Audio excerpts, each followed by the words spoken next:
ನನ್ನ ವೈಯಕ್ತಿಕ ನಾನು ಹೇಳೋದು ಅಂತ ಅಂದರೆ ನಾನು ಅದನ್ನೇ ಹೇಳಿದೆ. ಈ ಕೆ ಪಿ ಈ ಚಾಮರಾಜಪೇಟೆಯಲ್ಲಿ ಒಬ್ಬ ASI ಈಗ ರಿಟೈರ್ಡ್ ಆಗಿದ್ದಾರೆ. ಸೊ ಆತ ಈ KPSCಲಿ ಬ್ರೋಕರು ನಾನು ಭಾಳ ಕೊಡಿಸ್ತೀನಿ ನಿಮಗೆ ಕೆಲಸ ಅಂತ ಹೇಳ್ಕೊಂಬಿಟ್ಟು ನನಗೆ ನಿನ್ನೆ ಬಂದಿರೋ ಕಂಪ್ಲೇಂಟ್ 3 ಕೋಟಿ ರೂಪಾಯಿ ಅಷ್ಟು ಹಣ ಆತ ಸುಲಿಗೆ ಮಾಡಿದ್ದಾನೆ. ಆತನಿಂದ ಒಬ್ರಿಗೆ ಕೆಲಸ ಕೊಡ್ಸೋಕ್ಕಾಗಿಲ್ಲ.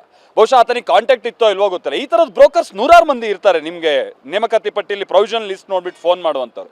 ಆ ಬ್ರೋಕರ್ಸನ್ನು ಆಡಿಯೋ ಕಾನ್ವರ್ಸೇಷನ್ ಇಟ್ಕೊಂಡೇ ಈ ರೀತಿಯಾಗಿ ಮಾಡೋದು ಸರಿ ಅಂತ ಅನ್ಸುತ್ತಾ ಹೇಗೆ ಅಂತ? ಸರ್ ಆ್ಯಕ್ಚುಲಿ ಏನೇ ಒಂದು ಕೇಸ್ ಅಲಿಗೇಷನ್ಸ್ ಹಾಕಬೇಕಾದ್ರೆ ಅದಕ್ಕೊಂದು ಪ್ರಾಪರ್ ಸಾಲಿಡ್ ಪ್ರೂಫ್ ಇರಬೇಕು. ಫಸ್ಟ್ ಇಲ್ಲಿ ಆಗ್ತಿರೋ ಫಾಲ್ಸ್ ಅಲಿಗೇಷನಲ್ಲಿ ಅದೇ ಮೇನ್.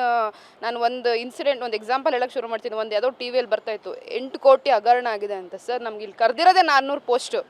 8 ಕೋಟಿ ಹಗರಣ 800 ಕೋಟಿ ಹಗರಣ ಮಾಡ್ಬೇಕಾದ್ರೆ ಏನು ಸರ್ ಅವರು ಬೇಸ್ಲೆಸ್ ಆಗಿ ಮಾತಾಡ್ತಿದ್ದಾರೆ ಸರ್. ಪ್ರತಿ ಕ್ಯಾಂಡಿಡೇಟ್ಸ್ 2 ಕೋಟಿ ಕೊಡೋಕ್ಕೆ ಅದೇನು ಯಾವ ಜಾಬ್ ಅಂದ್ಕೊಂಡಿದ್ದಾರೆ? ಏನು CM ಪೋಸ್ಟಾ ಇಲ್ಲ PM ಪೋಸ್ಟಾ ಏನಂತ ಗೊತ್ತಾಗ್ತಿಲ್ಲ ಸರ್. 329 ಜನಕ್ಕೆ 800 ಕೋಟಿ ಅಲಿಗೇಷನ್ಸ್ ಹಾಕಿರೋದು ಅಷ್ಟರಲ್ಲೇ ಗೊತ್ತಾಗ್ತಿದೆ ಎಷ್ಟು ಇದು ಫಾಲ್ಸ್ ಅಲಿಗೇಷನ್ ಅಂತ.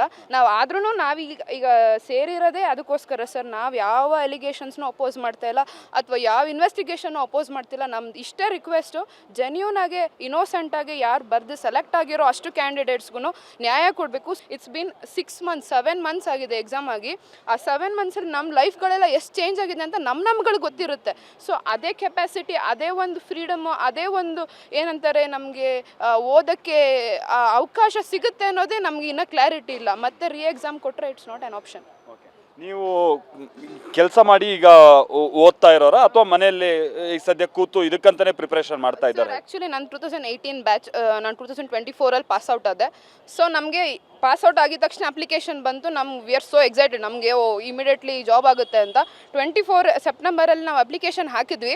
ಕುತ್ಕೊಂಡು 6 ರಿಂದ 7 ತಿಂಗಳು ನಿರಂತರವಾಗಿ ಓದಿದ್ವಿ ಸರ್. ನಮಗೆ ಏನು ಯಾವುದು ಕೆಲಸಕ್ಕೂ ಹೋಗ್ದಲೇ ಓದಿದ್ವಿ. ಬಟ್ ಇದು ಯಾವಾಗ ಪೋಸ್ಟ್ಪೋನ್ ಆಗಕ್ಕೆ ಶುರು ಆಯಿತು, ನಾವೇನು ಮಾಡಿದ್ವಿ, ಸರಿ ಆಯಿತು ಕೆಲಸ ಮಾಡ್ಕೊಂಡು ಓದೋಣ, ಯಾವಾಗಾರು ಎಕ್ಸಾಮ್ ಆಗಲಿ ಬಿಡೋದು ಬೇಡ ಇದನ್ನು ಅಂತ ಕುತ್ಕೊಂಡು ಓದಿದ್ವಿ ಸರ್. ಆ್ಯಂಡ್ ಫೈನಲಿ ಈ ಇಯರ್ ಜಾನ್ವರಿಲಿ ಎಕ್ಸಾಮ್ ಆಯಿತು ಆ್ಯಂಡ್ ವಿ ಕ್ರ್ಯಾಕ್ಡ್ ಇಟ್. ನಮ್ಮ ಎಲ್ಲ ಕೆಪಾಸಿಟಿನೂ ಹಾಕಿ ಏನೇ ಪ್ರಾಬ್ಲಮ್ಸ್ ಇದ್ರು ಸರ್ ಹೇಳ್ದಂಗೆ ಎಲ್ರಿಗೂ ಹೆಲ್ತ್ ಪ್ರಾಬ್ಲಮ್ಸ್ ಇರುತ್ತೆ, ಫ್ಯಾಮಿಲಿ ಪ್ರಾಬ್ಲಮ್ಸ್ ಇರುತ್ತೆ. ಅಷ್ಟು ಇಟ್ಕೊಂಡು ನಾವು ಈ ಎಕ್ಸಾಮ್ ಕ್ರ್ಯಾಕ್ ಮಾಡೋದ್ರಲ್ಲಿ ಸಕ್ಸಸ್ಫುಲ್ ಆಗಿದ್ದೀವಿ. ಬಟ್ ಇದನ್ನು ಸಹಿಸ್ಕೊಳಕ್ಕೆ ಆಗದಿಲ್ದಿರೋರು ತುಂಬ ಜನ ಇದ್ದಾರೆ ಸರ್. ಅವ್ರಿಗೆ ಯಾವಾಗ ಅವ್ರ ಕೈಲಾಗಿಲ್ವೋ ಇಂಥ 10 ಸಲ ರಿಕ್ರೂಟ್ಮೆಂಟ್ ಆಗಲಿ ಇಂಥ ಫಾಲ್ಸ್ ಅಲಿಗೇಷನ್ಸ್ ಬರ್ತಾನೆ ಇರುತ್ತೆ. ಇಂಥ ಫಾಲ್ಸ್ ಅಲಿಗೇಷನ್ಸ್ ಆದಾಗೆಲ್ಲ ರಿಕ್ರೂಟ್ಮೆಂಟ್ ಕ್ಯಾನ್ಸಲ್ ಆಗ್ತಾ ಹೋದರೆ ಸರ್ ಎಷ್ಟೋ ಜನ ಸೀನಿಯರ್ಸು 33 ಕ್ರಾಸ್ ಆಗಿದೆ ಸರ್ ಅವ್ರದ್ದು ಏಜ್ ಬಾರು. ಸೊ ಹಾರ್ಡ್ಲಿ 10 ವರ್ಷ ಆದ್ಮೇಲೆ ಕರೆದಿರೋದು. Yes sir. ಇನ್ನು hardly they'll get few more years. ಆ ಫ್ಯೂ ಮೋರ್ ಇಯರ್ಸಲ್ಲೂ ರಿಕ್ರೂಟ್ಮೆಂಟ್ ಆಗಲಿಲ್ಲ ಅಂತಂದರೆ ಅವ್ರ ಭವಿಷ್ಯ ಏನಾಗುತ್ತೆ? ಸೊ ಇದು ವಿದ್ಯಾರ್ಥಿಗಳು ಅಂದರೆ ಅಭ್ಯರ್ಥಿಗಳು ಹೇಳ್ತಾ ಇರುವಂಥದ್ದು ವಿಚಾರ.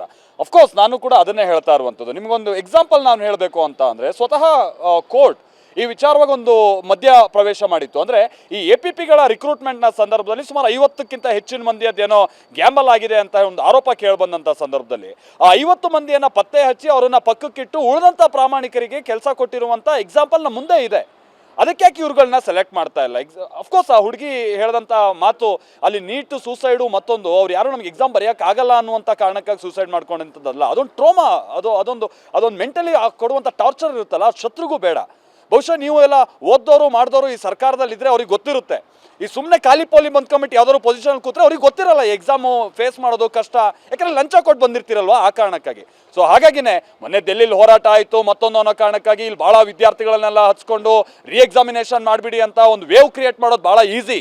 ಬಟ್ ಈ ವಿದ್ಯಾರ್ಥಿಗಳು ಪಟ್ಟಿರುವಂಥ ಕಷ್ಟ, ಪ್ರತಿನಿತ್ಯ ಇವರು ಕೆಲಸ ಮಾಡಿಕೊಂಡು ಓದಿ ಈಗ ಕ್ರ್ಯಾಕ್ ಮಾಡಿ ಅವ್ರ ಪೇರೆಂಟ್ಸು ಊರಲ್ಲೆಲ್ಲ ಹೇಳ್ಕೊಂಡು ಖುಷಿಯಾಗಿರುವಂಥ ಸಂದರ್ಭದಲ್ಲಿ ಮತ್ತೊಮ್ಮೆ ಸಮಾಧಿ ತೋಡೋಕೆ ಹೋಗ್ಬೇಡಿ ಅನ್ನುವಂಥದ್ದು ಅವ್ರ ಕಳಕಳಿ. ಇನ್ಫ್ಯಾಕ್ಟ್ TV9 ಕಳಕಳಿಯೂ ಕೂಡ ಅದೇ. ಯಾರು ಇಲ್ಲಿ ನಿಜವಾದಂಥ ತಪ್ಪಿತಸ್ಥರಿದ್ದಾರೋ ಪತ್ತೆ ಹಚ್ಚೋಕೆ ಅವಕಾಶ ಇದೆ, ಪತ್ತೆ ಹಚ್ಚಿ ಪ್ರಾಮಾಣಿಕರಿಗೆ ಕೆಲಸ ಕೊಡಿ ಅನ್ನುವಂಥದ್ದೇ ಇಲ್ಲಿ ನಮ್ಮ ಕಳಕಳಿಯೂ ಕೂಡ ಆಗಿದೆ. ಕ್ಯಾಮ್ರಾ ಪರ್ಸನ್ ರಘು ಜೊತೆ ಮಾಲ್ತೇಶ್, TV9 ಬೆಂಗಳೂರು.